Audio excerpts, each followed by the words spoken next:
let's face it, we Aussies, we believe anything. Well, lots of people might say, well, you're not an Aussie. Well, no, I am not black. I'm not from Ethiopia, and I can't run very well. I won't be entered in the Olympics after arriving only 6 weeks ago, and be an Olympic champion and named as an Aussie. So therefore, I accept the fact not having those requisites. I won't be included in what you call a framework of being an Aussie, an Australian, because that's what it takes. Or you have to be a Muslim or some other sort of foreigners, but they don't really accept people with accents like mine as part of it. But that's by the by. I deal with it. Who cares? It's sort of a joke, really, isn't it? But nonetheless, we Aussies, Australians, believe anything. We believe that Australia will control the global climate. We believe, 25 million of us, that we will influence global climate by reducing our CO2. Regardless, we are increasing our population, therefore our traffic, and therefore our CO2. We are deluded that paying more and more for electricity will bring it down. Well, it will bring down the temperature in our homes for certain, because we won't be able to afford heating.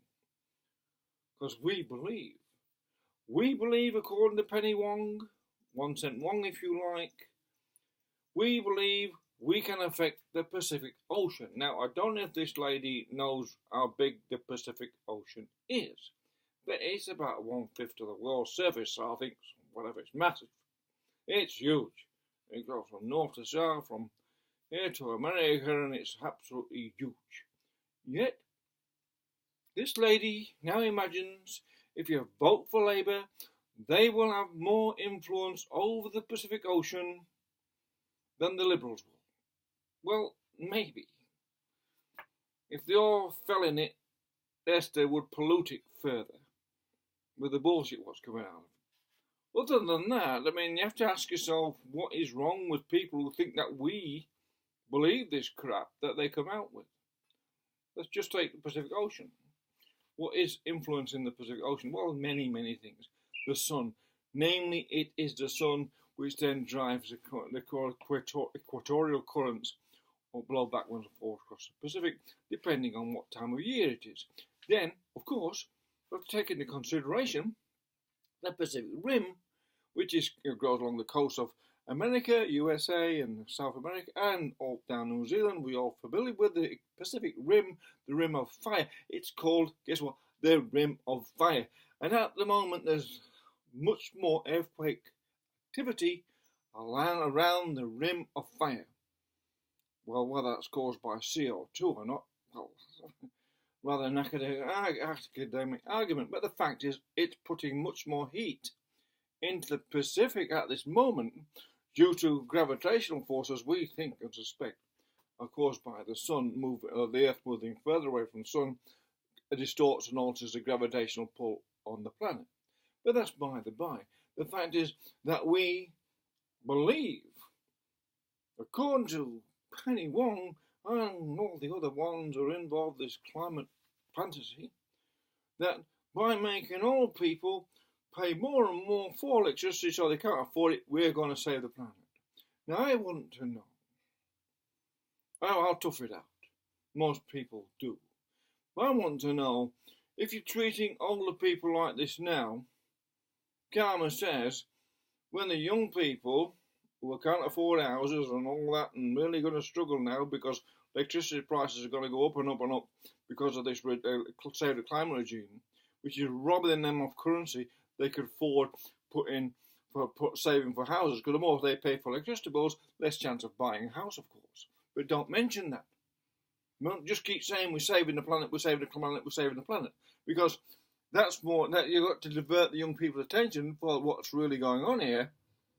Is they're making sure they all become renters in their own country by paying more for electricity bills. Or somebody told me he's got a $1,400 electricity bill and he's on a pension. How he pays that, I don't know. And if you keep warm and you don't try and really control how much electricity you use, you can really end up with a big bill that you suddenly think, I can't afford to pay this. And that's happening all across this country.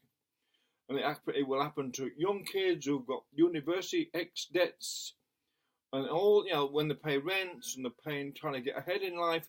And the people who are appealing to the most, the left, are saying, oh, we're on your side because, well, we love you all, because we'll do better for you, and actually robbing them of a future by lifting the cost of electricity up so much, like 50% more of it is 100% more in South Australia. So taking all that money out of society, they could be put in a bank and saving to afford to buy a house. So what the Labour Party is doing, we'll make it easier to buy a house. Young people think it's going to be easier than blaming the Liberals. Liberal and Labour Party are in it exactly together, playing a sort of a good, bad cop game against anyone. And whether who wins the election, well, it's one thing or another. It won't make no difference to the results, because the flow chart, the economic progress and process is already in place. It's been in place since 1996, when Johnny Howard came into and won the election. But that gets back a bit, and we can go into that, but we're not going to. The thing is, we stick to the thing that we believe we're going to affect the Pacific. If you care about the Pacific, you've got to care about climate. Well, I care about the Pacific. It's a beautiful place. I often visit there, go swimming and snorkeling in the Pacific. It's a fabulous place. Nonetheless, there's no anyone who deludes themselves that Australia is somehow going to affect the Pacific Ocean. You ask yourself, are they mentally fit to be in politics? Not only are they totally dishonest, they're totally ignorant about what the tectonic processes are going on, what causes islands to lift up and go down. There's some islands rising right now in the Pacific. There are some islands going down. And it depends where they are on all of the continental shelf, because you have to imagine it. As one continental shelf, the one Australia sits on, it goes under the Pacific shelf.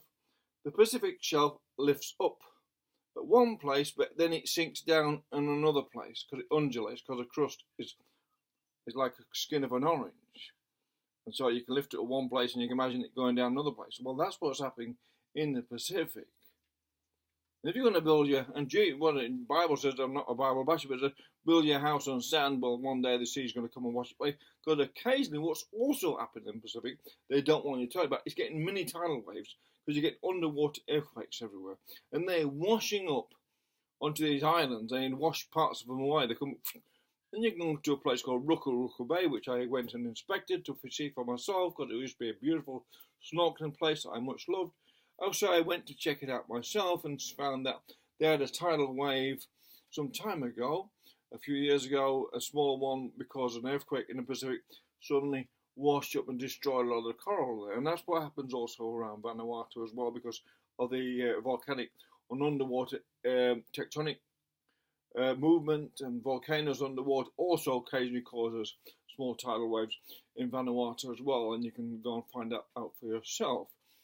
Ouray Bay, which I also visited to actually examine these facts.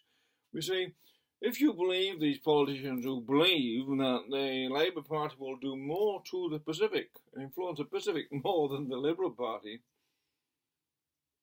well, I have to feel sorry for you, because how can you believe such tripe as that Australia is going to affect the Pacific?